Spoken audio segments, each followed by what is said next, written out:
Hello student, आज हम पढ़ेंगे पॉलीहाइड्रोएमनियंस के बारे में।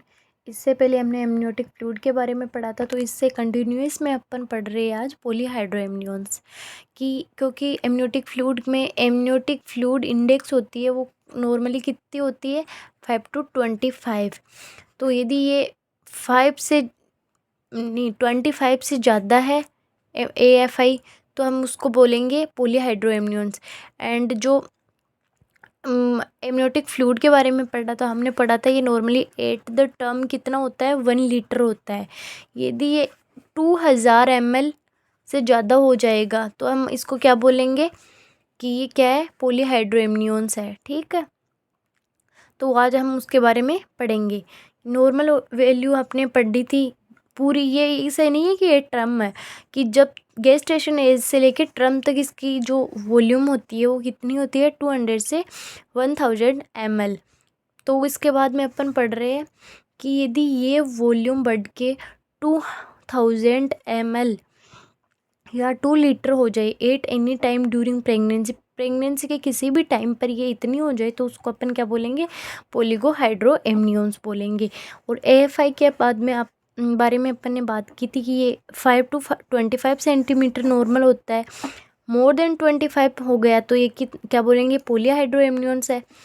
अपन ने एक और बात की थी सिंगल डिपेस्ट पॉकेट के बारे में कि इसके नॉर्मल वैल्यू होती है कि ये 2 से 8 सेंटीमीटर। यदि ये 8 से ज़्यादा है तो इसको क्या बोलेंगे, पॉलीहाइड्रोएमनियंस। ठीक है, तो इसके अंदर होता क्या है, अपन को क्या पता लगेगा, इसका डायग्नोसिस कैसे करेंगे कि ये पॉलीहाइड्रोएमनियंस है। तो इसमें अपन को अबनॉर्मल हाइट मिलेगी, किसकी, फंडल की या यूट्रस की।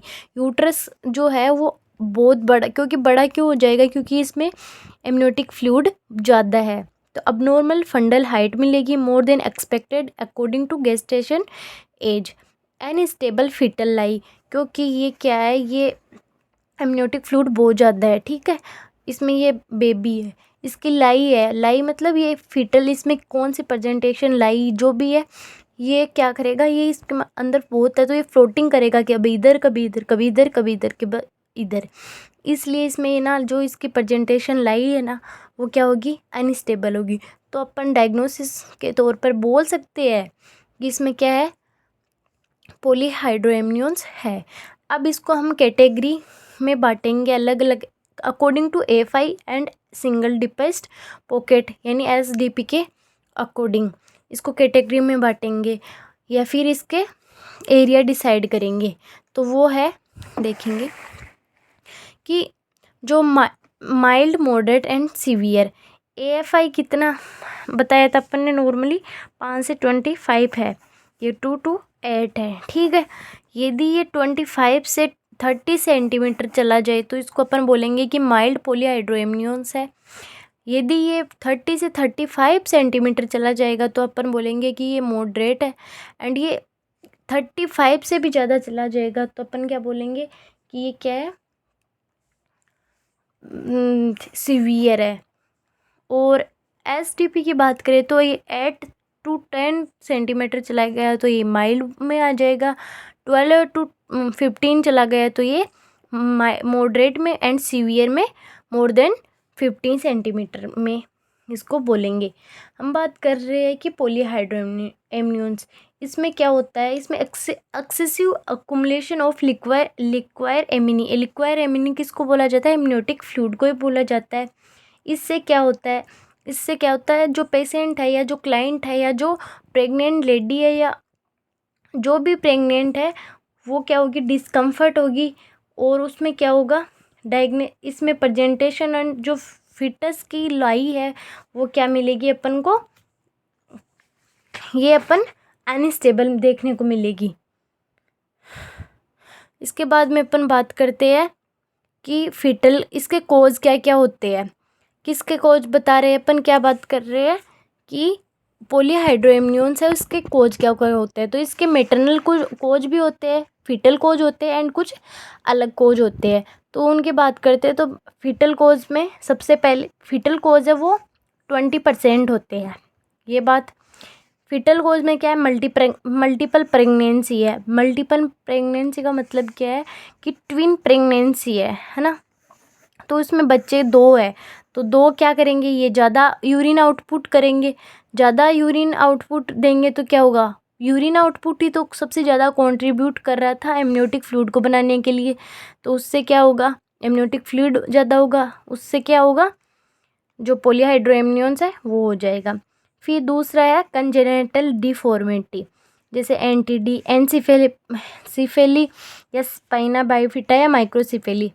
आप बोलोगे ये इसमें इसका क्या मतलब है, तो अपन ने बात की एनेन्सिफेली की। एनेन्सिफेली में क्या होता है, जो ब्रेन होता है उसका डेवलपमेंट प्रॉपर नहीं होता, ठीक है। प्रॉपर नहीं होगा तो उसके अंदर जो अपन ने बात की थी पिट्यूटरी ग्लैंड है, हाइपोथैलेमस है, वो क्या है, वो भी वर्क नहीं करेंगे। वो यदि वर्क नहीं कर रहे हैं तो जो एडीएच होता है, जो क्या करता है, इसको बाहर वाटर का रीअब्जॉर्प्शन करता है, ठीक है। तो ये वाटर को बाहर निकालने का काम करता है। तो ये क्या करेगा, जो एडीएच है ना, ये हाइपोथैलेमस, ये पिट्यूटरी, ये सारे काम नहीं कर रहे हैं, तो फिर ये एडीएच नहीं होगा। एडीएच नहीं होगा तो क्या होगा, उसको पॉलीयूरिया होगा। इसलिए कंजेनाइटल डिफॉर्मिटी भी क्या करती है, पॉलीहाइड्रोएमनियंस करती है। इसके अलावा अपन बात करते हैं इसोफेजियल अट्रेसिया, ड्यूडेनम अट्रेसिया, जेजुनल अट्रेसिया। आप बोलोगे ये कैसे, अपन बात कर रहे हैं कि बच्चा क्या करता है, एमनियोटिक फ्लूइड है उसको क्या करता है, स्वेलो करता है। अब इसोफेजियल अट्रेसिया है, मतलब अंदर स्वेलो कर ही नहीं पा रहा है, बेबी है जो, तो स्वेलो नहीं करेगा तो वो वहीं का वहीं रहेगा। तो उससे क्या, हम क्या बोलेंगे कि एमनियोटिक फ्लूइड है या लिक्वायर एमिनी है, उसके क्या होगी, अमाउंट बढ़ेगी। ट्राइसोमी में देखने को मिलती है। रूबेला या टॉर्च इन्फेक्शन हो गया तो उसमें भी अपन को क्या मिलती है, पॉलीहाइड्रोएमनियंस बोलते हैं या सिफिलिस की। ये सारे बेबी के जो थे कोज थे वो अपन ने बात की। इसके बाद में अपन बात करते हैं मेटरनल कोज, जो 15% कंट्रीब्यूट करते हैं, ठीक है। इसमें बोल रहा है कि डायबिटिक मदर, आप बोलोगे डायबिटिक मदर में ये कैसे होता है, तो डायबिटिक मदर में क्या होता है, ग्लूकोज क्या होता है, ज़्यादा होता है।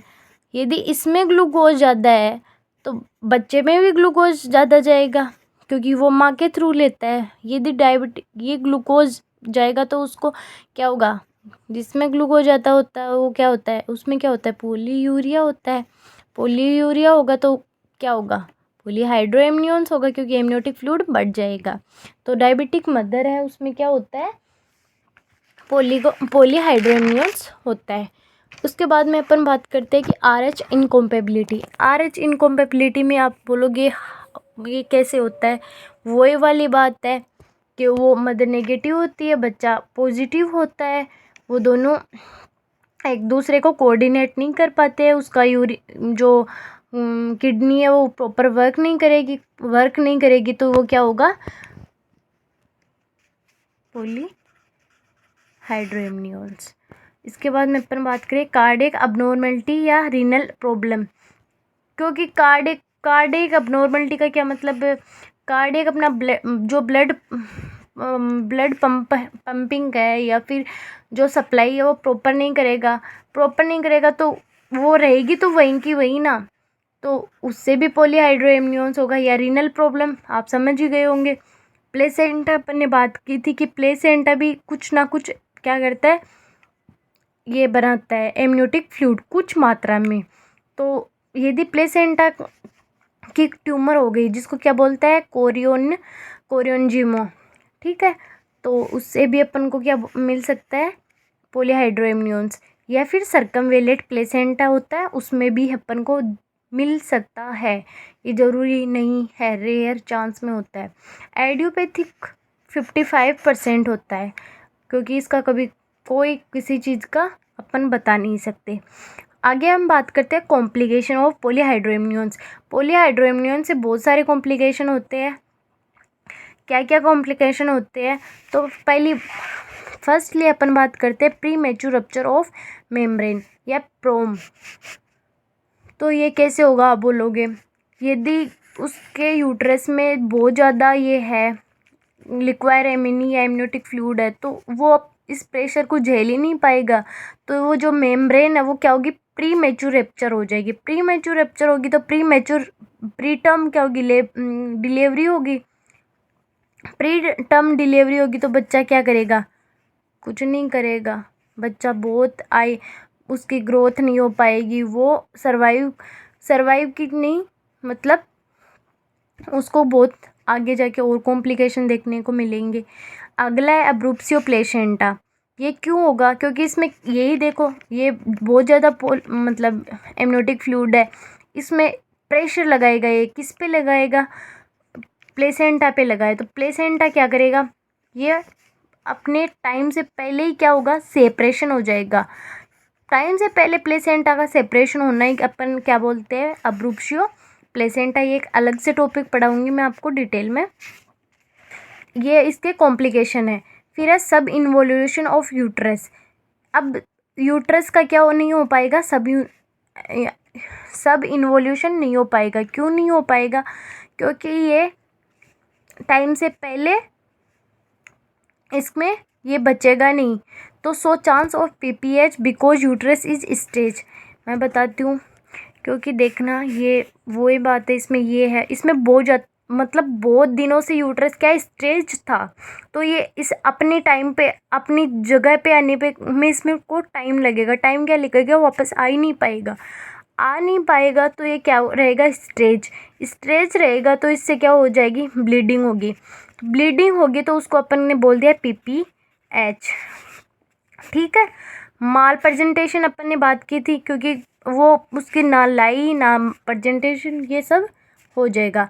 आगे हम बात करते हैं, तो इसमें क्या होगा, हीमोरेज, एक्सीडेंटल हीमोरेज की बात करें तो कैसे होता है, क्योंकि वे जो स्पाज्म होता है इसके अंदर, क्योंकि यही इसमें बहुत ज़्यादा पॉलीहाइड्रोएमनियंस है, इसलिए हीमोरेज हो सकते हैं। यूटेराइन इंट्रेसिया क्या है, इनफ्रीक्वेंट इर्रेगुलर कॉन्ट्रैक्शन।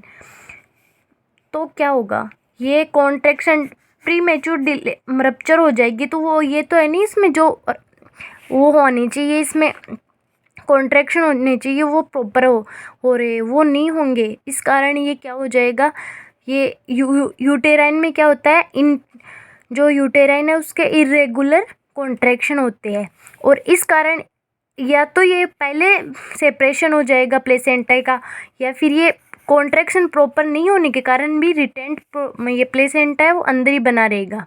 या फिर लास्ट है प्री एक्लेम्सिया, क्योंकि पॉलीहाइड्रोएमनियंस हो रहा है, बहुत ज़्यादा हो रहा है, तो हाइपरटेंशन तो होगा, बीपी बढ़ेगी, प्रेशर बढ़ेगा, तो प्री एक्लेम्सिया भी हो सकता है।